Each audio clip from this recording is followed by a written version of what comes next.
wabarakatuh. Nama saya Floriana Haji Rahmat. Saya berasal dari Sulawesi. Mama Palu, Sulawesi Tengah, Papa Nado. Kalau di kolong Juanda ini bukan dikatakan murtad.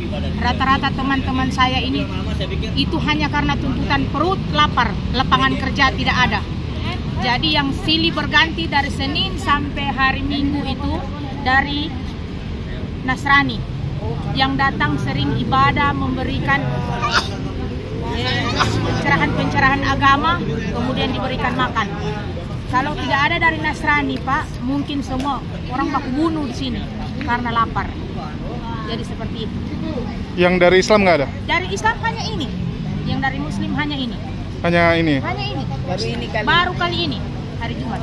Biasanya pendeta semua. Pendeta semua ya? Semua pendeta, Pak. Semua Jadi pendeta. kita baru jumpa bapak-bapak ini. Jadi bukan dikatakan dari murtad. Muslim. Tidak ada murtad, tidak ada yang murtad. Gereja seminggu berapa kali?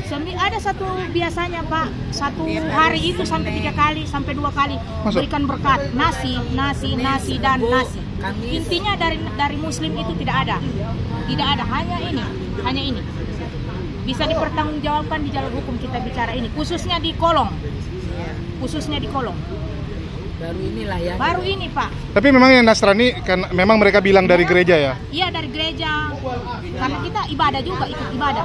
Tapi bukan berarti kita itu ikut ibadah bahwa kita ini langsung murtad, langsung meyakini mereka, tidak. Karena sosok nasi. Karena lapar, dorongan perut lapar, Pak. Saya contoh punya anak kecil. Kalau saya tidak ikut ibadah, saya makan dari mana? Nggak balik kampung, Bu? Pak, butuh uang. Ongkosnya nggak ada. Mau gimana kalau naik pesawat? Udah lama di Jakarta? Sudah 3 bulan. Oh, baru 3 bulan? Ya. Tapi tetap habis lebaran mau pulang. Mau balik? Ya. Mau balik liburan doang atau Lama-lamanya sampai akhir hayat. Kemarin ngetes merantau artinya? Ngetes. Ternyata gagal. Ternyata gagal, ibu kontak meja apa yang dikatakan. Sama kayak Ibu? Asli? Pasar Bali. Oh, Denpasar, Bali. Hindu? Bukan, Muslim. Oh, Muslim. Oh. Balik. Oke, sukses, Bu. Makasih. Jadi kami sangat bersyukur ada diadakan yang Muslim ini. Kita Jumat nanti selama puasa buka bareng lah. Nah, satu lagi, kita ini di bulan Ramadan ini kan, akhir bulan Ramadan itu menghadapi hari Lebaran itu kan zakat fitrah. Jadi kita mau ambil uang dari mana untuk zakat fitrah? Kalau bisa dibantu, kita yang Muslim saja, Pak, bisa didata. Seperti itu. Oke. Ya fitrah aja. Fitrah saja. Siap. Fitrah. Oke. Bisa. Oke, makasih, Bu. Ya. Siap. Yang mau Islam aja. Iya. Yuk, makasih. Kita tuh kadang-kala kurang bersyukur. Kristen tuh enak loh. Ibadahnya cuma seminggu sekali. Saudara sepupu kita 5 kali. Kenapa kita kebaktian seminggu sekali? Tahu nggak kenapa? Karena bayarnya 10%. Itu berhubungan, saudara-saudara. Makanya saya tidak pernah tertarik perdebatan tentang perpuluhan. Orang kalau nggak mau bayar perpuluhan, nggak apa-apa. Semua hamba-hamba Tuhan yang bilang nggak usah bayar perpuluhan, nggak apa-apa. Bayar 2,5. Nggak usah 10%, 2,5. Tapi sembayangnya 5 kali sehari. Iya dong, enak aja. Udah cuma 2,5 mau seminggu sekali. Beda kelas. Dari mana masuk gereja langsung masuk. Kita orang Islam diajarin bersih sebelum sembahyang, cuci semuanya. Saya bilang lu 2,5. Gue 10%, bukan berarti gue jorok. Disucikan oleh darah Yesus. Nggak usah tepok tangan. Coba lihat kan, mana ada mualaf pintar? Kan bodoh semua. Kebodohan mereka nampak, lihat kalau mereka boleh bertanya kan. Lihat kemarin debat itu. Mualaf, mantan pendeta, tidak tahu Maria Magdalena itu bukan ibu Yesus. Itu gobloknya kan keterlaluan tuh. Anak sekolah minggu saja tahu itu. Coba itu tanya mana Ibrani. Tanya tuh dia tahu tuh Maria Magdalena tuh bukan ibu Yesus. Tapi mualaf mantan pendeta bisa angkat. Itu kan gobloknya keterlaluan. Mantan pendeta. Tinggalkan gerejanya, sekarang istrinya yang ambil alih, ganti dia jadi pendeta. Tapi tanya, Yesus tidak bangkit karena tanda Yunus. Yunus tidak mati, berarti Yesus tidak mati. Bapak ini. Assalamualaikum warahmatullahi wabarakatuh. Iwan Pila semua. Kembali lagi ya bersama saya, tetapi nggak muncul di layar. Dan kali ini kita sedang bersama salah satu mualaf yang luar biasa nih teman-teman. Ya, mungkin saya perkenalkan dulu. Silakan, Ko. Sebelumnya, assalamualaikum dulu, Ko. Assalamualaikum warahmatullahi wabarakatuh. Perkenalkan, nama saya Abdurrahman Ong. Saya kesehariannya sebagai pengusaha. Udah gitu, saya pernah aktif di PT juga. Bukan aktif, masih aktif sih. Saya masih anggota PT juga. Saya pernah tugas di PT selama 2,5 tahun sebagai bendahara umum DPP. Itu Bendahara umum DPP PT ya. Ya. Boleh jelasin PT itu apa, Ko? PT itu Persatuan Islam Tionghoa Indonesia, salah satu ormas mualaf Tionghoa ya, satu-satunya yang diakui MUI ya. Kita satu-satunya ormas Muslim Tionghoa Indonesia yang diakui di MUI. Itu kalau boleh tahu, Tionghoa semua artinya? Anggotanya 90% Tionghoa, ada juga sebagian kawan-kawan kita dari etnis yang lain, tapi sebenarnya PT itu tujuannya untuk menjadi wadah orang Tionghoa dalam berorganisasi. Itu udah dari tahun 1930-an lah. Sebelum Indonesia Merdeka. Sebelum Indonesia Merdeka udah ada di Sumatera Utara ya, di awal muasalnya. Jadi cukup lama lah PT itu. Ya kita mah juniornya, kita baru itu. Kita juga pernah dulu beberapa kali ikut aktivitasnya Mualaf Center Indonesia. Ko Stephen, almarhum. Ya di beberapa, kayak misalnya contoh kayak NU kita pernah juga ikut, Muhammadiyah juga pernah, kegiatan-kegiatan sosialnya lah. Itu aja sih. Oke, itu sekilas lah ya. Iya. Karena fokus kita kali ini adalah tentang Ko Abdurrahman ya. Iya. Itu kalau boleh tahu nama asli atau sebelumnya bukan? Bukan. Nama asli itu saya dapat pada saat saya waktu itu lagi huruj 3 hari di daerah Depok. Daerah Depok, waktu itu saya masih belum, ya nama saya masih nama KTP sih seperti yang bawaan lahir saya, nama saya Ong Aman. Cuman pada saat itu saya diberikan nama hijrah lah oleh salah satu orang tua jamaah tablik. Dia kasih saya nama, dia bilang Abdurrahman, dia bilang Abdurrahman Ong. Dia bilang. Ya udah, saya ingat lagi, udah gitu ada satu ketika sama juga di Bandara Changi saya ketemu orang Pakistan. Dan dia tiba-tiba secara nggak langsung saya tetap bilang nama saya Ong Aman. Dia bilang bagaimana Pak kalau pakai nama Abdurrahman Ong? 2 kali nih. 2 kali disuruh pakai nama Abdurrahman yang sama Ong. Ya? Yang sama. Jadi asal muasal nama saya itu ya itu dari dua kawan kita, orang senior kita di Jamaah Tabligh Indonesia. Oke, waktu pertama mungkin masih pikir nanti dulu lah gitu ya. Nanti dulu lah, kita pikirnya begitu nanti dulu. Tapi pada saat terjadi yang kedua kali, wah, Masya Allah nih, Masya Allah, berarti memang harus ganti gitu kan, gitu sih. Tapi kan istilahnya di KTP masih yang Ong Aman. Masih nama Ong Aman, cuman saya biasanya memperkenalkan diri, keseharian saya udah bilang Abdurrahman Ong. Abdurrahman Ong, Masya Allah. Oke, kalau boleh tahu nih Ko, ini mualaf ya? Mantan, pernah? Dibilang mualaf harusnya kita udah nggak mualaf, karena harus di KTP aja kita udah 21 tahun. Udah mualaf. 21 tahun jadi Islam? Ya, udah jadi orang Islam, 14 tahun udah hijrah. Kata mualaf itu untuk yang cuman ya 3 tahun, 4 tahun, oke, you can say mualaf. Tapi after more than 4 years, ya kita nggak bisa bilang mualaf lagi sih. Mantan kafir kalau kodon itu? Mantan fasik, mantan kafir juga pernah. Jadi kita banyak mantannya. Banyak mantannya. Oh ya, ini ya, perjalanan hidup. Ko Abdurrahman ini luar biasa ya, kalau perjalanan spiritualnya ya. saya nggak bisa bilang begitu karena banyak juga teman-teman di luar sana yang pada saat saya mendengarkan cerita hijrahnya mereka, cerita mualafnya mereka, masya Allah tabarakallah juga gitu loh. Ya setiap orang punya cerita Punya. masing-masing. Ya itu nggak bisa kita perbandingkan. Ya. Ya, Yang punya. penting semua tuh tujuannya kita bagikan untuk menjadi inspirasi. Betul, Nam. Tuh. Terus kalau boleh tahu nih, Ya. Ko Abdurrahman dulunya dari agama apa sih? Saya dulu itu dari Buddhism. Dari Buddhism, orang tua Buddhism. Orang tua saya Buddhism. Theravada sih lebih tepatnya. Aliran Theravada. Aliran Theravada. Ya, bagi teman-teman yang nggak tahu ya, Buddha sendiri itu juga ada banyak aliran ya. Iya. Ada banyak aliran. Bahkan sekarang ada yang Sibinut ya, Thailand. Ya, Thailand banyak lah. Sama lah mereka kayak kita lah. Oke. Terus itu sampai kapan jadi mualaf dan kenapa bisa mualaf kok?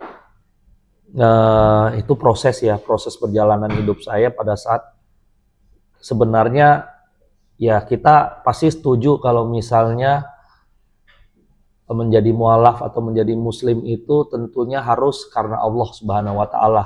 Pasti. Allah Subhanahu wa taala itu juga kalau bisa dibilang dia juga mengarahkan kadar-kadar takdirnya kita menuju satu titik ya, kayak misal proses pernikahan menuju pernikahan. Kenapa saya bisa tertarik dengan Islam? Di asal muasalnya ketemu dengan istri saya. Oh iya, orang Islam ternyata begini. Saya pelajari sedikit demi sedikit yang pada akhirnya saya hijrah. Saya lebih cocok sih sebenarnya pada saat saya hijrah itu saya dibilang muslim. Karena sebelumnya itu saya Islam KTP. Oh, mungkin dijelasin gini kok.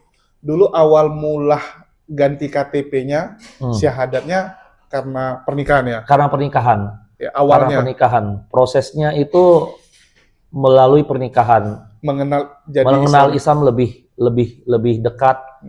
Walaupun belum melaksanakan ya. Artinya nih, udah jadi Islam tapi nggak melaksanakan syariat? Nggak melaksanakan syariat. Ya, ada beberapa rukun Islam yang dijalankan, kayak puasa sih masih jalan. Sholat belentang-belentong. Pemahaman masih, ya maksudnya jauh dari, menurut saya kalau muslim tuh harusnya nggak begitu gitu loh. Kenapa bisa jadi mualaf kok? Kan kalau bicara pernikahan, kan dari awal lu tahu kalau perempuan muslim tuh biasa imannya kuat. Kenapa pilih itu? Kenapa nggak pilih yang lain? Qadarullah kita suka sama dia. Karena suka, udah gitu Ya aja. kan, udah selesai kan. ya, qadarullah kita suka sama dia. Dan emang menurut saya Islam itu dari awal juga saya merasa menarik gitu loh. Terutama ada beberapa bacaan di dalam Islam itu kayak Jalaluddin Rumi, Sufisme gitu ya. Saya ngerasa rada-rada mirip waktu itu dengan Buddhism. Artinya kok Buddhism juga perdalam ya? Saya perdalam juga Buddhism. Walaupun sebenarnya perdalam di Buddhism itu untuk amalan-amalannya juga kalau menurut saya nggak logika untuk orang awam. Ya, mohon maaf nih untuk kawan-kawan Buddhism. Ada beberapa hal yang menurut saya sulit untuk dilakukan di dalam perjalanan orang biasa, orang awam. Sedangkan untuk kita kalau misalnya kita sebagai muslim, amalan-amalan itu untuk kesehariannya kita itu lebih masuk akal, make sense. Syariat-syariat yang diturunkan Allah untuk kita itu memang bukan untuk menghancurkan hawa nafsu, tapi dia buat mengendalikan hawa nafsu. Itu ada perbedaannya di sana. Oh, oke. Tadi masalah ajaran tuh yang di sana menghancurkan, Islam mengendalikan. Mengendalikan. Sehingga Koko melihat bahwa lebih masuk di akal di Islam. Iya. Oke. Itu kapan disadari itu kok? Disadar. Tadi kan udah Islam tuh, tapi cuman KTP doang. Hijrah setelah berapa tahun? Setelah 5-6 tahun. 5-6 tahun Islam baru hijrah. Iya. Itu gimana tuh perjalanan bisa hijrah, Bu? Ya, semua hijrah itu pasti dimulai dari sebuah kekacauan besar. Ya, turnover-nya. Turnover. Kayak sama seperti Rasulullah SAW dan sahabat bagaimana hijrah dari Mekah ke Madinah. Itu dikarenakan sesuatu pasti. Sesuatu yang luar biasa besar, badai yang lumayan biasa besar mengharuskan kita pindah. Dan sama juga sama seperti kehidupan saya waktu itu kacau. penuh dengan cobaan, bukan cobaan sih, musibah. Dan saya belajar bagaimana menanggapi musibah tersebut. Menanggapi musibah tersebut dengan belajar lebih dalam untuk hal-hal apa sih yang bisa saya aplikasikan dalam hidup saya yang lebih make sense, bagaimana membuat saya lebih kuat menghadapi kehidupan itu sendiri. Yaitu saya ketemuin di dalam dalam Islam gitu. Dalam Islam. Dalam Islam. Waktu Buddha nggak ketemu? Sebenarnya di Buddha itu saya sudah coba aplikasikan beberapa kali. Bahkan saya pernah belajar meditasi juga. Ya, saya nggak usah sebut itu namanya di mana. Tapi saya pernah belajar meditasi dengan salah satu biksu Theravada yang memang dia menguasai samadhi bawana. Emang dapat ketenangan tertentu, emang dapat sesuatu yang ngomong kasarnya luar biasa berbeda, tetapi pada saat kita aplikasikan ke dalam kehidupan sehari-hari, itu nggak jadi guidance kalau menurut saya. Mental lagi. Tapi berbeda dengan Islam. Pada saat kita menjadi seorang Muslim, menjalankan beberapa rukun aja, contoh rukun yang kalau kita bilang sholat aja ya, sholat itu menjadi kekuatan sebenarnya, bukan sebuah beban. Jadi ada beberapa dari kawan-kawan kita yang menjadi Muslim dari bawaan lahir pun, dan untuk kawan-kawan kita yang belum menjadi saudara-saudara kita yang belum menjadi Muslim, beranggapan sholat 5 waktu itu sebagai sebuah beban. Dan itu saya pahami, itu bukan beban. Itu sebuah kekuatan. Bagaimana kita menghadapi kesehariannya kita. Kalau kita bilang itu saatnya kita dicas lah. Ya, betul. Kayak ngomong kasar gimana sih? Keseharian kalau misalnya contoh saya pedagang gitu. Saya pedagang kan otomatis misi saya sehari-hari pasti mencari duit dong. Ya, mencari jual keuntungan. sebanyak mungkin. Jual sebanyak mungkin. Sama seperti sholat 5 waktu. Sama seperti analogi Allah itu mau ngasih kita rezeki nih. Sebenarnya Allah mah nggak butuh sholatnya kita. Kita yang butuh. Ya. Kita yang butuh. Jadi jangan pernah beranggapan oh Allah butuh dong disembah, butuh apa. Allah nggak butuh, yang butuh tuh kita. Allah cuma ngasih doang, ngasih kekuatan, ngasih rezeki, ngasih sebuah rahmat gitu kepada kita gitu ya dalam kehidupan sehari-hari, bagaimana kita menghadapi cobaan sehari-hari. Ya, setiap orang berbeda. Tapi kalau kita yang saya pelajari dari setiap Muslim yang saya kenal, pada saat menjalankan sholat 5 waktu dengan tepat aja, dengan baik itu ya, insya Allah sesulit apapun hidupnya, pasti dia Lebih tenang, lebih baik. Tawadu. Jauh. Betul. Dari situ sih, dari satu hal itu sih, saya pernah, soalnya ya yang seperti Koko bilang masalah kenapa saya hijrah, kekacauan besar apa yang saya alami, ya contohnya saya pernah terkena narkoba. Narkoba itu luar biasa loh. Yang saya kena itu, saya mengkonsumsi sabu-sabu itu hampir 1 gram per hari. Luar biasa susahnya untuk melepaskan diri dari situasi seperti itu. Dan tentunya saya mencari jalan saat itu bagaimana bisa melepaskan diri.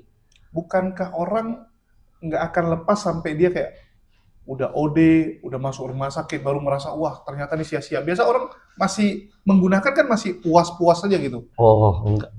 Itu orang yang maksudnya tersesatnya lebih dalam lagi.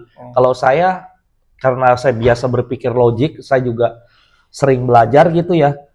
Pada saat saya tadinya mau memakai sabu-sabu itu dipikirnya buat kerja. Tapi pada akhirnya saya terjebak makin dalam. Saya merasa saya ini diperbudak oleh narkoba ini. Masih bisa kontrol Teh Koko tuh. Nah, Sadar bahwa ini salah gitu ya. salah ini, udah salah jelas. Kehidupan ini salah ini begini. Kalau saya lanjutkan saya mati ini. Nggak sampai ke situasi yang udah ujung jalan ya. Betul. Masih sempat. Saya pertama kali belajar sholat, maksudnya sholat yang lebih tertib itu di Makassar, di Pantai Losari. Itu pertama kali saya ngerasa sholat itu menjadi kekuatan saya untuk melawan narkoba itu sendiri. Kan Koko belajarnya cari jalan tuh di agama lama pertama. Walaupun KTP Buddha, tapi sempat ikut retreat dan pelatihan yang agama Buddha. Tapi nggak menemukan jawaban. Nggak menemukan. Oke, terus di Islam, Koko belajar sama orang atau gimana? Saya di Losari itu. Di Pantai Losari itu saya ada satu yang menjadi guru agama saya awal ya. Sebenarnya itu guru agama saya seorang saudara Muslim yang kerja sama saya sebagai direktur HRD, orang tua, namanya Pak Idris, orang Padang. Udah dianggap seperti orang tua. Ya, jadi kayak dianggap orang tua. Dia ngajarin banyak hal kepada saya dan saya dapat banyak materi juga dari, misalnya contoh saya waktu itu zaman dulu ya, sampai sekarang mungkin lumayan terkenal juga lampu Islam ya. Nah, jadi saya banyak dapat materi di sana juga, saya banyak nanya, banyak silaturahmi, yang pada akhirnya yaitu. Tapi yang pasti bagaimana cara saya melawan narkoba, ketergantungan narkoba saya itu adalah dengan cara sholat. Oke, artinya waktu Koko sholat, Koko merasa bahwa oh ini bisa nih dipakai melawan keinginan saya. Keinginan kita untuk mengkonsumsi hal tersebut. Oke. Itu tip and trick juga itu buat kawan-kawan yang terjebak narkoba. Kalau terjebak narkoba, carilah substitusi pengganti di mana yang bisa menyamai kesenangan narkoba tersebut. Dan kalau kita analogikan, ya kesenangan dalam beribadah. Udah sampai merasakan itu kok. Ya, betul. Beribadah tuh menyenangkan. Karena ada beberapa murtadin malah nganggap ya tadi ya sholat itu beban gitu. Itu dia. Kalau ini malah kesenangan. Iya, kesenangan. Jadi kita ngerasa, oh iya, kita ada Allah yang maha luar biasa, yang maha kuasa melindungi kita dari belakang. Dunia ini mau hancur, mau kayak gimana sebesar apapun cobaannya, selama kita berada di jalan yang tepat, I don't scare. Itu sih perjalanannya. Oke, tapi makin situ kan artinya belajar Islam makin dalam nih kok. Apalagi kok sekarang juga pergerakannya luar biasa gitu kan. Iman itu naik turun ya. Tergantung pencarian kita juga, tergantung kadarnya kita juga. Kadang-kadang kita bisa merasa iman kita turun banget pada saat kita terlena sama dunia. Apalagi kita dunia orang usaha ya. Setiap hari bergelut dengan rupiah, dunia. Kadang sibuk. Kadang juga lupa, ngomong kasarnya, amalan-amalan yang seharusnya pada saat kita tertib, sunnah kita rajin, ya kan? Puasa kita rajin, pada saat dunia kita kenceng, fardu aja udah bagus. Fardu ainnya udah bagus ya kan?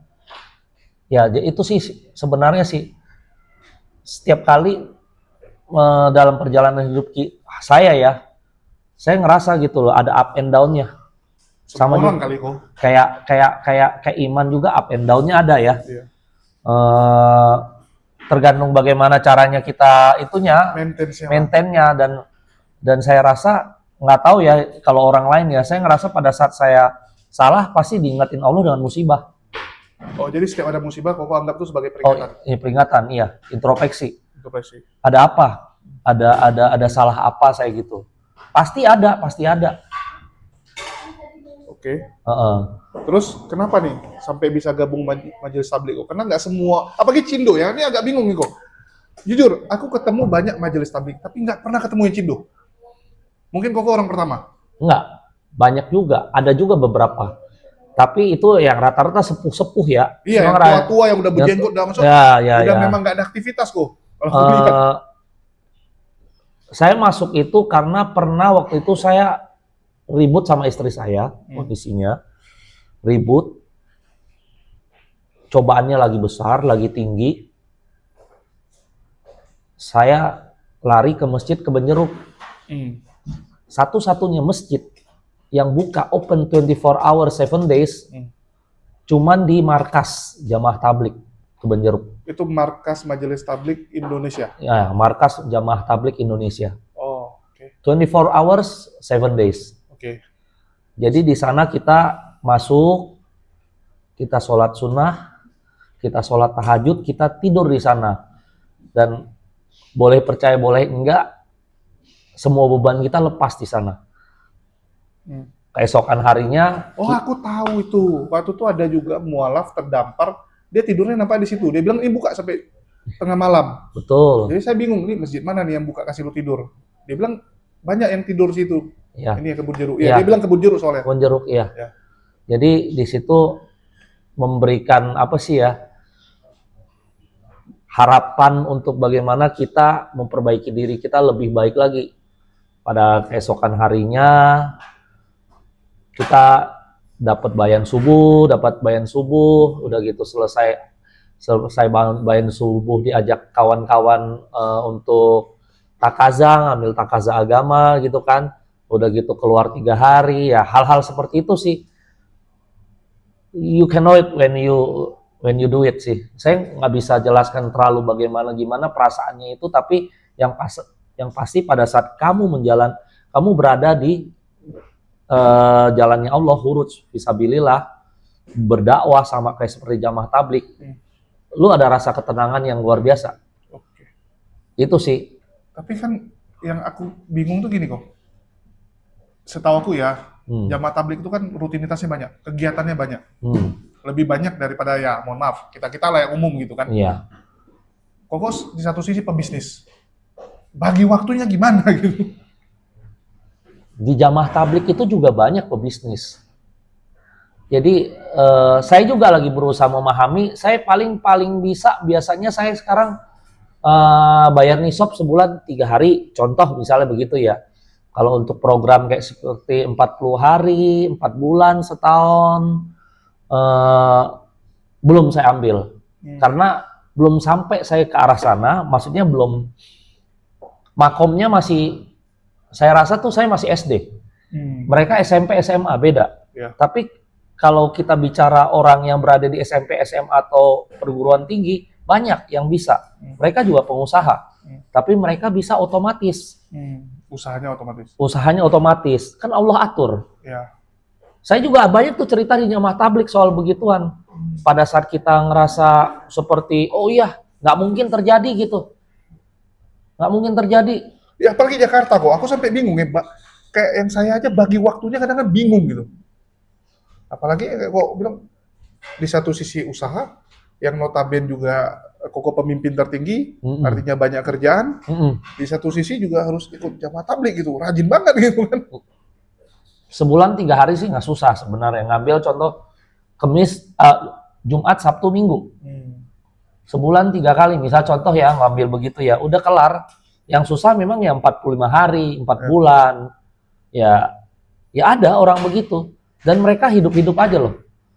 Bukan hidup-hidup lagi, bahagia juga. Ya Allah yang jagain semuanya. Allah yang jaga, benar, serius. Tapi memang kalau kita belum sampai ke kelas itu, kita nggak bisa mikirin. Ya, makomnya beda. Ya, tapi kalau lu udah sampai kelas itu, udah jalani, lu tanya mereka juga, mereka bingung kok bisa gitu ya. Betul, sama aja kayak seperti kita berpikir, gimana Imam Bukhari bisa mengumpulkan segitu banyak hadis. Iya. Nggak logika buat kita. Imam Syafi'i bagaimana bisa ngapal Quran umur 7 tahun. Bagaimana dia bisa 13 tahun dia udah ngajarin Quran segala sesuatu. Itu kan nggak masuk akal. Tapi itu terjadi. Nggak Banyak. bisa. Iya. Banyak yang terjadi tuh kalau kita tanya dia, ya dia bilang, saya juga nggak tahu, Allah yang kasih gitu kan. Iya, betul. Selalu Betul. sih. Jadi dari Koko sendiri, artinya kan sempat ikut PT, ya, artinya kan memperjuangkan mualaf juga nih kok. Ikut Iya. aktif nggak? Gini, sebenarnya dengan ikut organisasi atau tidak, tugas kita wajib untuk berbagi, Oke. untuk berdakwah. Itu tugas orang muslimin, tentunya berdakwah Betul. pada siapapun. Ya, sampaikanlah. Sampaikanlah walaupun 1 ayat. Apalagi kita yang udah ngerasain manfaat ya, maksudnya dalam artian gini, banyak loh orang lain di luar sana yang butuh, banyak loh saudara-saudara kita yang lain yang butuh bimbingan, berada di dalam kegelapan, butuh keluar gitu loh. Masa iya sih kita diam aja? Masa lu selamat sendiri gitu? Masa lu selamat sendiri sih? Gitu loh. Makanya kalau menurut saya, ya dengan atau tanpa organisasi ya memang kita harus berdakwah. Walaupun sebenarnya message-nya tuh akan lebih clear pada saat di organisasi. Lebih mudah lah. Ya karena kita memang diajarkan untuk berjamaah juga kan. Betul. Berjuangnya betul. juga kalau bisa ya berjuang berjamaah. Ya betul begitu. Oke. Tapi aku ini boleh komplain kok ya. Waktu pertama nyampe Jakarta aku waktu di Medan, kan saya ada di Medan. Waktu di Medan pertama kali saya juga bingung nih, nggak ada teman. Jujur kayak kita kan Chinese kadang-kadang lebih nyaman tuh kalau sesama Chinese. Ya. Lebih nyaman gitu kan, lebih Ya. istilahnya cara berpikirnya juga lebih nyambung gitu Betul, kan. betul. Karena beda culture-nya cukup jauh kalau sama non-Chinese gitu kan. Jadi saya cari teman-teman yang Chinese mualaf di Medan kok nggak ada gitu kan. Sampai Coach Stephen malah ngomongnya bukan kasih kenal, malah dia bilang, lu bantuin gua ya ngurusin mualaf center Medan. Lu kok malah disuruh ngurus mualaf center gitu kan. Baru waktu di Jakarta, saya itu nyari juga gitu kan, termasuk PT. Saya bingung, ini kantornya di mana gitu. Maksudnya kadang-kadang kita nggak pungkiri Chinese itu begitu dia mau mualaf dia mikir dulu. Ini saya nanti circle-nya di mana gitu. Yang bimbing saya siapa? Karena kalau yang bimbing itu sesama Chinese bisa lebih bisa lebih cepat. Banyak mualaf yang ngomong kasarnya amalannya bagus tapi nggak ada di organisasi. Mereka masih berpikir organisasi itu pragmatis gitu loh ya. Oh, ada ketakutan di situ. Jadi ada ketakutan seperti itu. Tapi kalau circle-nya mualaf itu sebenarnya nggak perlu sih kita ngerasa gini. Sebenarnya ras apapun dia pada saat menjadi mualaf itu pentahapannya sama. Iya. Pentahapannya sama. Cuman beda kadang-kadang emang orang suka bergaul dengan rasnya sendiri. Lebih nyaman karena merasa lebih landasan basic programnya sama ya. Iya. Kalau menurut saya malahan kita harus banyak bergaul dengan yang, karena Islam itu nggak memandang suku, bangsa, ras, segala sesuatu. Kita harus melebur gitu loh. Pada saat kita ke Tanah Haram, kita bisa ngelihat. Saya pernah sekali di Changi Airport, itu sholat di depan, itu 7 suku bangsa yang berbeda. Di situ saya ngerasa, Masya Allah, ini ada orang Negro, ada orang bule, ada orang Rusia, kayak gitu-gitu. Sampai 7 deh, gue hitung deh. 7 suku bangsa. Kita harus keluar gitu loh, keluar dari lingkarannya kita. Jadi kita harus udah gitu, bukannya kita bergaul, emang sih, tapi tentunya gini ya, kalau kita, kayak misalnya contoh nih, kamu dalam posisi kayak seperti saya kan udah bergaul di mana-mana, dan kamu juga sama, kamu juga udah bergaul di mana aja. Kita harus menjadi inspirasi buat mereka untuk yang berani move on. Berani nyari kita gitu loh, ayo sini kita gabung gitu loh. Kita bikin komunitas, maksudnya komunitas ngobrol aja, silaturahmi aja juga boleh gitu loh. Ya. Nah kayak misal contoh konten-konten seperti ini, semoga mualaf-mualaf yang lain melihat gitu kan, dan mereka bisa menghubungi kita untuk berbagi cerita, untuk bagaimana harus menghadapi kondisi tertentu. Karena sebenarnya gini, kalau ngomong syahadat mudah-mudah gampang, tapi pada saat implementasi di lapangan, kadang kalau kita mualaf kan kita belum tahu ya, oh gue kalau kayak gini harus gimana, ngadapin keluarga yang ngomong kasarnya begini, gimana, apakah gue harus kekeh. Contoh ada beberapa orang bilang, gue nih orang Tionghoa nih, gimana tiba-tiba orang tua gue ngerayain Imlek, ngajakin gue ke rumah, gimana gitu loh, kayak gitu-gitu ya. Ya kita bisa diskusi gitu loh, bisa diskusi. Lu ngadapin orang tua bagaimana, andai kata lu dengan keluarga lu ada dapat masalah, ayo kita cari jalan keluarnya gitu loh. Yang paling sering dihadapi kan oleh keluarga-keluarga mualaf kan itu kan begitu. Kalau saya dulu dinasihati bokap gini, paling teringat tuh. Dia selalu bilang sama saya, hanya orang bodoh yang belajar dari pengalaman sendiri, sementara dia bisa belajar dari pengalaman orang lain. Jadi kasarnya lu ngapain jatuh ke lubang yang orang lain udah jatuh. Ya. Lu nanya aja sama yang jatuh gitu kan. Iya, ya itu. Ya itulah sharing is caring. Ya. Tapi tadi belum ini kok. Belum dijelaskan waktu Koko memutuskan menikah jadi Islam. Itu keluarga no komplain. Kebetulan keluarga aku dapat cobaannya begini ya, lebih simpel dibanding Orang lain. kawan-kawan yang mualaf kayak ya mungkin kayak seperti kita kadang-kadang dengar ada beberapa kawan-kawan kita yang dapat penolakan dari keluarga terutama ayah ibu gitu ya. Itu diusir sampai sekarang. Kalau saya, alhamdulillah orang tua saya memahami satu hal. Ya menurut mereka, walaupun saya nggak setuju 100%, dia bilang semua agama sama.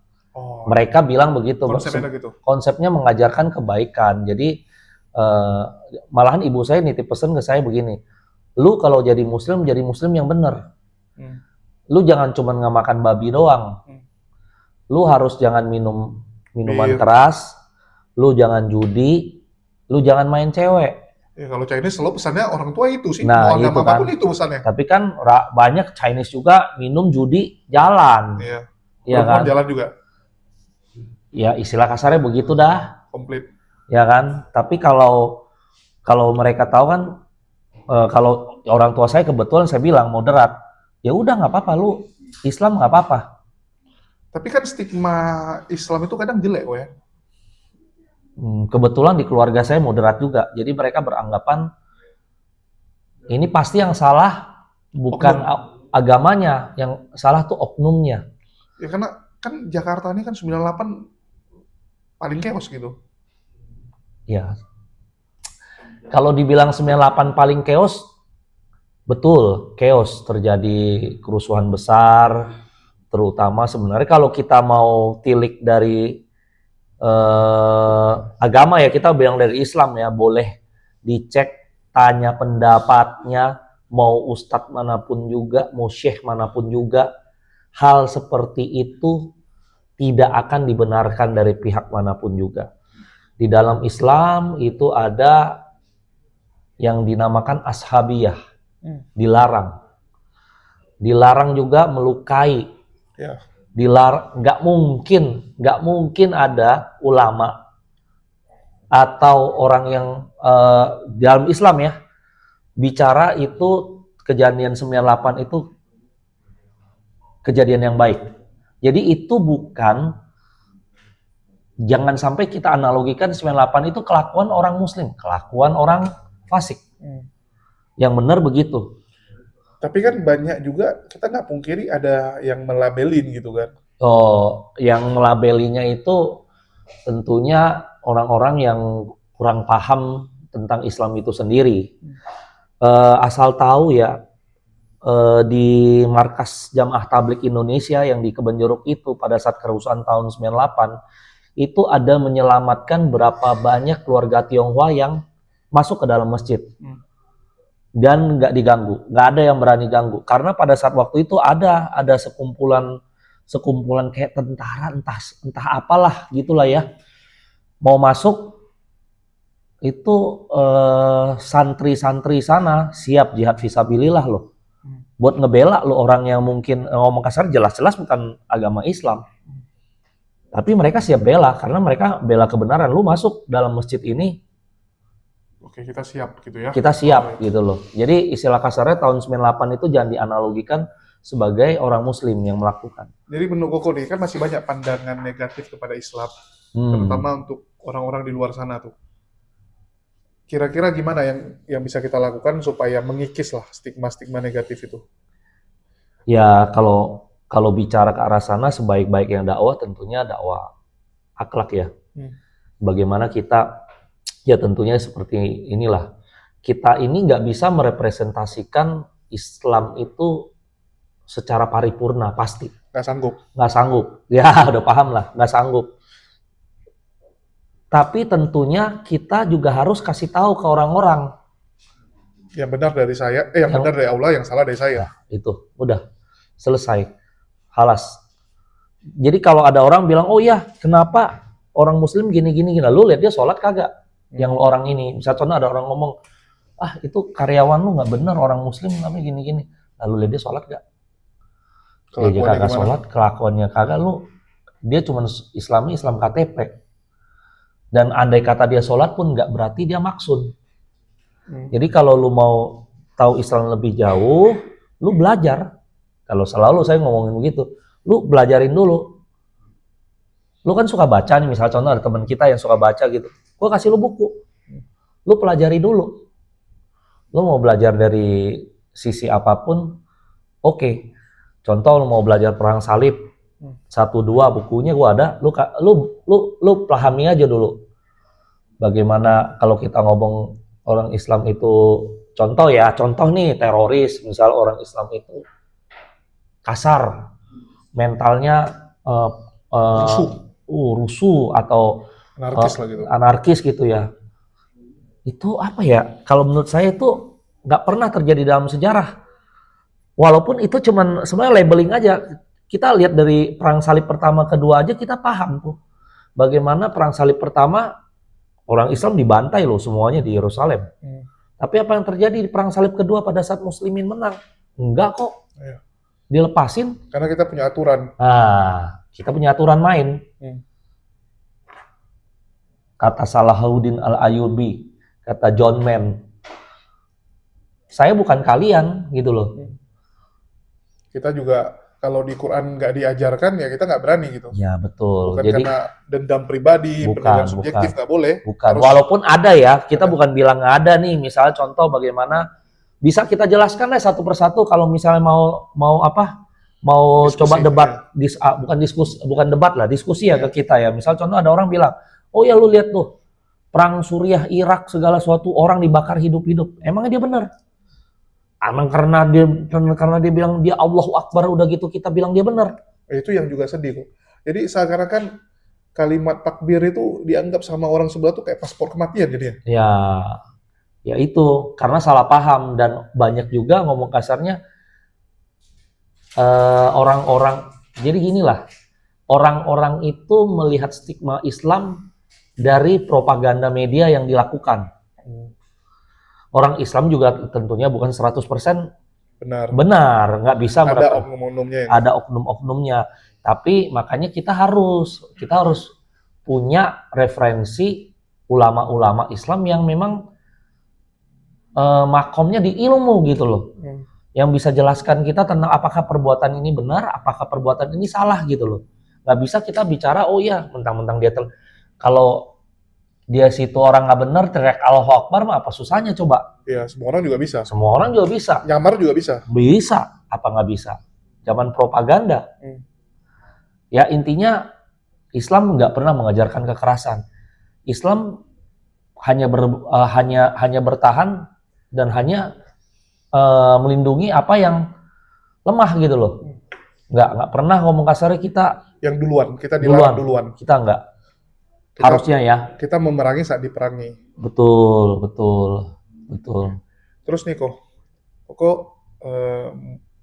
kalau kita bicara ya secara ini tampilan nih teman-teman nih. Kalau lihat sekilas orang juga nggak nyangka nih Muslim nih kok. Banyak nggak teman-teman tuh kayak bilang, loh ini Muslim gitu. Tergantung. Kita hari ini Pak karena kebetulan saya lagi apa ya? Tadi males ganti baju. Biasanya kalau saya ke beberapa acara agama saya biasanya pakai gamis. Iya, kayak kemarin pakai Kayak kemarin kalau Lai Hurut tentunya pakai gamis ya kan. Kalau ke pengajian tentunya pakai gamis. Cuma karena hari ini hari biasa, saya juga posisinya saya malas ganti baju yang lain. Ya udah saya keluar pakai baju begini keseharian. Dan memang kita makumnya bukan makum ulama. Kita makumnya makum orang biasa. Sebenarnya saya sengaja juga sih, saya pengen nitipin pesan begitu juga. Kita yang berada di Mualaf Center atau di organisasi Tionghoa ya, itu rata-rata ya bukan ulama. Kita bukan orang berilmu, tapi kita orang-orang yang berusaha menjalankan apa yang diperintahkan Allah gitu loh. Walaupun nggak sempurna, jauh dari kesempurnaan, nggak ada. Tapi berusaha. Kita berusaha. Kita saling tukar pikiran, kita saling mengingatkan gitu loh. Itu sih. Ada nasihat nggak kok untuk teman-teman Chinese yang mungkin sebenarnya sudah mulai nih, ya mulai belajar Islam, mulai yakin, cuman kadang-kadang masih takut melangkah karena kan dianggap wah 180 derajat nih berubah gitu kan hidupnya gitu. Step by step kalau saya bilang. Jadi kita perlu namanya pentahapan. Mulailah dari yang paling simpel aja dulu. Amalan yang rukun Islam yang paling simpel, sholat aja dulu. Tes sholat dulu. Sholat dulu. Sholat dulu, munahajat dulu kepada Allah. Pelan-pelan. Rasain bagaimana amalan-amalan kecil, amalan besar-besar langitan seperti itu membawa manfaat ke dalam hidup kita ya. Kalau menurut saya sih kita ini orang biasa ya. Kalau orang biasa itu nggak bakal dapat cobaan kayak wali gitu loh. Nggak bakal dapat cobaan berat. Ya kadang nggak berat pun kita yang lebay. Iya, betul begitu. Kita lebay gitu. Kita Merasa udah paling wah sedih gimana di gitu. dunia. Iya kan, kayak gitu. Padahal sebenarnya enggak. Jalanin hal-hal yang simple dulu dan rasain pelan-pelan. Kita belajar step by step. Kita bergaul ke lingkungan yang tepat gitu ya. Kalau pada saat kita berada di lingkungan yang kurang mendukung, ya kita tinggalkan pelan-pelan. Cari teman-teman yang bagaimana yang bisa memberikan inspirasi, yang bisa membawa Ke arah lebih baik lah. ke arah lebih baik. Terutama ya ikutlah, cobalah. Deketin kawan-kawan para pencari ilmu. Ikutin pengajian seminggu sekali aja udah ikutin. Insya Allah pasti hidupnya lebih berisi gitu loh. Karena bahagia itu nggak uang melulu sebenarnya ya. Ya. Saya malahan ngerasa gini loh, ada satu titik walaupun saya pengusaha, uang itu nggak melulu membawa kebahagiaan. Ada kadangkala uang itu membawa musibah. Contoh, pada saat kita tidak tahu cara bagaimananya membawa harta tersebut, harta itu menjadi ujian, cobaan. Ingat, harta itu hisapan. Pada saat kita nggak punya amalan, nggak punya ilmu yang bagus, pada saat uang itu datangnya kayak air bah ke kita, kita pasti mikir nih, gue pengen beli ini, gue pengen beli itu, pengen yang nggak penting gitu loh. Betul. Pengen nggak penting. Padahal di balik rezeki yang Allah limpahkan ke kita, itu ada Rezeki untuk orang lain. ada orang lain, ada kewajiban yang lain gitu. Yang lain. Oke, kita bilang kita bayar zakat, selesai, halas gitu ya. Tapi kan ada yang lain. Ada tanggung jawab kita yang lain. Ya, sorry. Cuman gini kok, ada orang bilang lebih bagus cobaan saya yang lain daripada cobaan duit itu. Kan banyak orang menganggapnya kayak gitu. Nah, karena dia fokusnya sama dunia terus. Itu bedanya kita.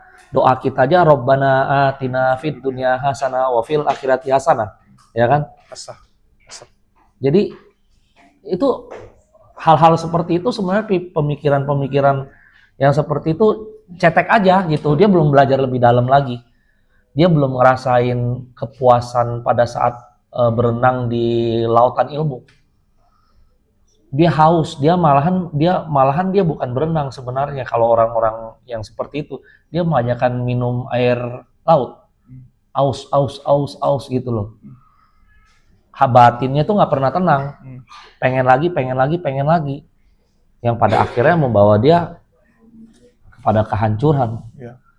Cepat atau lambat, gitu aja sih. Ya, jadi nggak bisa puas orangnya. Nggak bisa puas. Pada saat lu nggak puas, lu gimana lu bersyukur? Padahal di Islam tuh paling penting tuh ikhlasnya. Ikhlas ilmu yang Susah, dalam banget. itu ikhlas itu level yang berbeda. Syukur dulu deh kita. Kita ngomong yang kita orang biasa, syukur dulu. Kalau lu nggak bisa bersyukur, gimana lu mendapatkan state of happiness? State of happiness-nya seorang muslimin adalah bersyukur. Pintu awalnya. Whatever the size of the risk, big or small. Kalau lu bisa ngerasain kebahagiaan dari rezeki Allah yang Allah berikan dalam posisi kecil, berarti lu udah top. Kecil bisa bahagia. Iya. Bukan ngomong kasarnya, Harus ada sekian. oh harus ada ini. sekian atau bagaimana. Ya itu mah orang biasa, bro. Itu orang biasa.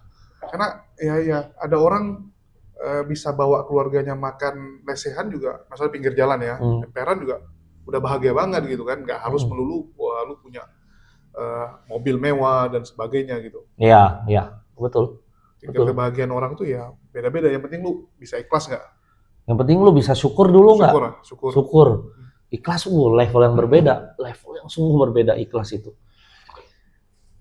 Ikhlas itu langitan lah. Kita orang biasa lah, syukur lah. Gue bilang jauh gue bisa dibilang dari keikhlasan. Maksudnya kita sering kasih cobaan bagaimana kita bisa ikhlas gitu ya.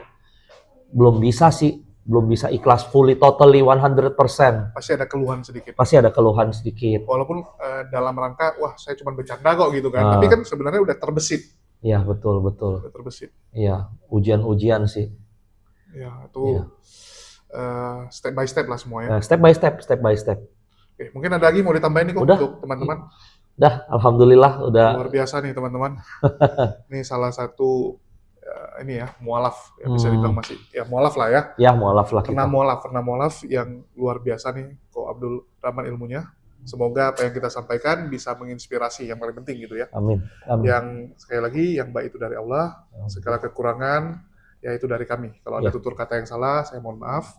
Makasih buat semuanya. Di akhir kata saya ucapkan wassalamualaikum warahmatullahi wabarakatuh. Sampai jumpa di lain kesempatan.